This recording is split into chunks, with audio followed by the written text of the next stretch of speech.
बिस्मिल्लाहिर्रहमानिर्रहीम। अस्सलामुअलैकुम वरहमतुल्लाहि वबरकातुहू। मुझे दुआ करने का असल तरीका एक ट्रेनर ने सिखाया था। ये जिस्मानी वर्जिश का उस्ताद था और मेरे जैसे मिडिल एज लोगों को एक्सरसाइज के तरीके सिखाता था। मैं अक्सर सोचता था, हम में से अक्सर लोग 5 वक्त नमाज पढ़ते हैं। अल्लाह ताला हमें घनी दाढ़ी रखने की तौफीक भी देता है। हम वज़ू में भी रहते हैं, हम उम्रे भी करते हैं, हज की सआदत भी कसरत से हासिल करते हैं और ज़कात भी देते हैं। लेकिन इस इबादत और रियाजत का हमारी ज़ात पर कोई असर दिखाई नहीं देता। हम 40-40 साल की नमाज़ों के बाद भी मुतशद्दिद होते हैं।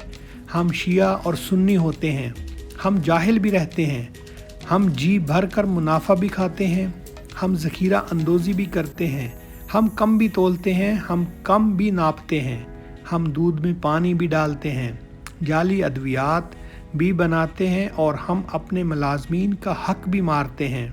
मैं सोचता था, हमारी नमाज़ें, रोज़े और हज हमारी ज़ात पर क्यों असर नहीं करते, जबकि अल्लाह ताला दावा करता है मोमिन बेईमान नहीं हो सकता, मोमिन सख्त गिर भी नहीं हो सकता, मोमिन बेइंसाफ और मुनाफिक भी नहीं हो सकता और मोमिन मुतशद्दिद और इंतहा पसंद भी नहीं हो सकता। लेकिन मोमिन होने के बावजूद हम में इस्लाम की कोई सिफ्त दिखाई नहीं देती। क्यों? हम अपने इस्लाम से अपने भाइयों और बहनों तक को मुतासर क्यों नहीं कर पाते? मैं अक्सर सोचता था, परेशान होता था और फिर दूसरे बेबस और कम अक्ल मुसलमानों की तरह अपने ईमान की कमज़ोरी करार देकर खामोश हो जाता था। लेकिन फिर मुझे वो ट्रेनर मिला और उसने मेरे जहन की सारी ग्रहें खोल दी। उसने बताया, एक्सरसाइज करने का बेहतरीन तरीका ये है, आप जब किसी मसल की एक्सरसाइज करें तो आप दौरान एक्सरसाइज उस मसल के बारे में सोचें। उसका कहना था, मसलन आप अगर बाजुओं की एक्सरसाइज कर रहे हैं, आप बाजुओं की मदद से वज़न उठा रहे हैं, तो आपको अपनी जहनी यकसुई बाजुओं पर रखनी चाहिए। आपके बाजुओं के मसल बहुत जल्द डेवलप कर जाएंगे। इसी तरह आप छाती की एक्सरसाइज कर रहे हों तो आप एक्सरसाइज के दौरान छाती के बारे में सोचें, आपकी छाती के मसल फैल जाएंगे।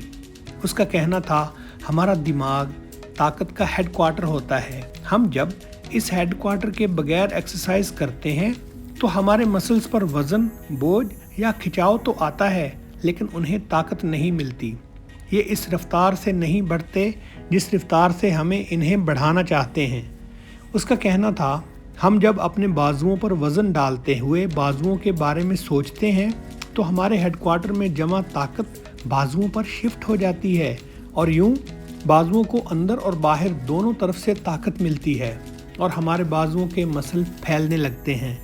उसका कहना था, यकसुई के बगैर भी मसल फैलते हैं, लेकिन उनके फैलने की शरह महज 30% होती है और हम अगर इस 30% में दिमाग या यकसुई का 70% हासिल कर लें तो हमारे नताइज 100% हो जाते हैं। लेकिन लेक्चर महज एक्सरसाइज के बारे में था। लेकिन इस लेक्चर के दौरान मुझ पर इबादत और दुआ की रमज़ भी खुल गई। मैं जान गया, हम 40-40 साल इबादत करने के बावजूद इस इबादत के असरात से महफूज क्यों रहते हैं। हम नेकी और पारसाई के दरिया में गोते लगाने के बावजूद सूखे क्यों रहते हैं। पारसाई और इबादत हमारी ज़ात पर असर क्यों नहीं करती। इसकी वजह सिर्फ़ और सिर्फ यकसुई होती है। इबादत का ताल्लुक़ रूह के साथ होता है और इंसान की तमाम अच्छाइयाँ भी रूह ही में स्टोर होती हैं। इल्म हो, सच हो, ईमान हो, सफाई हो, शाइस्तगी, तहजीब, इखलाक और समाजी, मुआशी और कारोबारी इखलाकियात हों, ये सब इंसानी रूह में जमा होती हैं। हमें उनमें से चंद अच्छाइयाँ, चंद खूबियाँ दरकार होती हैं। हम अगर इबादत के दौरान दरकार अच्छाइयों के बारे में सोचते रहें, हम उन्हें अपनी यकसुई का हिस्सा बना लें, तो मसल्स की तरह ये हमारी अच्छाइयाँ भी मजबूत होने लगती हैं और ये चंद दिनों, चंद बरसों में हकीकत बनकर हमारे सामने आ जाती हैं। मसलन अगर किसी शख्स को इल्म चाहिए और ये नमाज के दौरान अल्लाह से इल्म मांगना शुरू कर दे, ये जहन में इल्म को रख कर नमाज शुरू करे, ये तस्बीह के दौरान भी अल्लाह से इल्म मांगता रहे, ये वज़ू करते हुए, صدقہ کرتے ہوئے، دوسرے لوگوں کو راستہ بتاتے ہوئے اور روزے کے دوران اللہ سے علم مانگے تو اس کی روح میں چھپی ہوئی طاقت اس کی دعا کے ساتھ شامل ہو جائے گی اور یوں اس پر علم کے دروازے کھل جائیں گے۔ اسی طرح کوئی دکاندار اگر ایماندار ہونا چاہے، یہ ناپ تول اور لین دین میں کھرا ہونا چاہے، یہ جال سازی اور فراڈ سے بچنا چاہے تو یہ اس نیت کو اپنی نماز، اپنی عبادت کا حصہ بنا لے۔ یہ کوئی بھی تسبیح کرے لیکن نیت اور ایمانداری رکھے تو اللہ تعالیٰ اس پر ایمانداری کا سبب کھول دے گا۔ اسی طرح کوئی شخص صاف ستھرا رہنا چاہتا ہے لیکن اس کا کام بدبودار یا گندا ہے، یہ شخص تسبیح یا نماز کے دوران صفائی کی نیت کر لے اور پوری نماز کے دوران اللہ تعالیٰ سے صفائی مانگتا رہے تو اللہ تعالیٰ اس پر صفائی کے اسباب کھول دیتا ہے۔ لیکن یہ تمنا، یہ خواہش نیت کی شکل میں ہونی چاہیے، الفاظ یا فکروں کی صورت میں نہیں ہونی چاہیے، کیونکہ لفظوں اور فکروں میں بناوٹ آ جاتی ہے اور اللہ تعالیٰ بناوٹ کو پسند نہیں کرتا۔ میں نے اس نقطے کی آگہی کے بعد قرآن مجید، احادیث مبارکہ اور سیرت طیبہ کا مطالعہ کیا تو معلوم ہوا پورا قرآن مجید، احادیث اور سیرت اسی نقطے کے ارد گرد پھیلی ہے۔ پوری نماز، پورے روزے، پورے عمرے اور پورا حج اسی نقطے کے گرد گھومتا ہے۔ نماز کی زبان عربی ہے اور عرب نماز کے دوران اللہ تعالیٰ سے وہ کچھ مانگتے ہیں جن کی ان کو ضرورت ہوتی ہے اور اللہ تعالیٰ ان پر اسباب کھول دیتا ہے۔ ہماری زبان عربی نہیں، چنانچہ ہم نے نماز رٹ رکھی ہے اور ہم یہ رٹی ہوئی نماز میکینیکل انداز میں پڑھ کر واپس آ جاتے ہیں۔ آپ آج سے غور کریں، ہم میں سے اکثر لوگوں کا دماغ نماز کے دوران مختلف سمتوں میں بھٹکتا ہے۔ ہم نماز کے دوران دماغ میں کسی نہ کسی کے ساتھ مکالمہ کرتے ہیں، ہم کچھ نہ کچھ سوچ رہے ہوتے ہیں، ہم پرانے حساب جوڑنے میں لگ جاتے ہیں یا بچپن کے بچھڑے ہوئے دوستوں کو یاد کرنے لگتے ہیں۔ ہم اگر اپنی اس سوچ کی زبان پر غور کریں تو یہ زبان ہماری مادری زبان نکلے گی۔ گویا ہم نماز عربی میں پڑھتے ہیں لیکن سوچ پنجابی، سندھی، بلوچی یا پشتو میں رہے ہوتے ہیں، اور ہماری یہ سوچ کیا ہوتی ہے؟ یہ جو بھی ہو، یہ طے ہے، اس کا تعلق نماز کے ساتھ نہیں ہوتا۔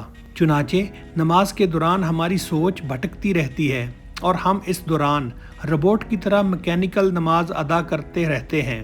ہم امام صاحب کے پیچھے خودکار نظام کے تحت رسومات ادا کرتے جاتے ہیں اور پنجابی میں دنیا داری کے بارے میں سوچتے جاتے ہیں، اور یوں ہم خود کو بہتر بنانے کا موقع کھو دیتے ہیں۔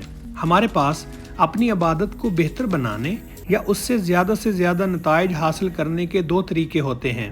ہم نماز کو پوری طرح سمجھ کر ادا کریں، ہمیں ایک ایک لفظ کی سمجھ آ رہی ہو اور ہم اپنی خواہشوں، اپنی نیتوں کو ان لفظوں کے ساتھ جوڑ رہے ہوں۔ ہم علم، خوشحالی، ایمانداری اور صفائی کو سورہ کوثر کے ساتھ شامل کر رہے ہوں تو مجھے یقین ہے ہمارے لیے اسباب کھل جائیں گے۔ دوسرا، ہم نماز عربی میں ادا کریں لیکن اپنی خواہشات، اپنی نیت اور اپنی دعا کو اپنی مادری زبان میں اس کے ساتھ جوڑ دیں۔ ہم خیال کو زیادہ نہ بھٹکنے دیں، ہم اسے اپنی دعا کے قریب رکھیں۔ ہم اگر علم چاہتے ہیں تو ہم اس علم کی نیت لے کر مسجد میں جائیں اور نماز کے دوران اس نیت کو تازہ رکھیں۔ ہماری سوچیں، ہمارے خیالات اس نیت کے ساتھ جڑے رہیں۔ اللہ تعالیٰ کرم کرے گا۔ میں اللہ کے کرم سے پچھلے 20 برسوں سے اس فارمولے کے تحت تسبیحات کر رہا ہوں، اور میں نے ان تسبیحات کے دوران اللہ تعالیٰ سے جو بھی مانگا، اللہ تعالیٰ نے کرم کیا اور مجھے عنایت کر دیا، اور اس عنایت میں ایسی خامیوں سے چھٹکارا بھی شامل ہے جس کے بارے میں میرا خیال تھا یہ میری فطرت کا حصہ ہیں اور انسانی فطرت تبدیل نہیں ہوتی۔ اللہ تعالیٰ نے میری ان خامیوں کو خوبی میں بدل دیا۔ چنانچہ آپ میرے تجربے کی بنیاد پر یہ فارمولہ استعمال کر سکتے ہیں۔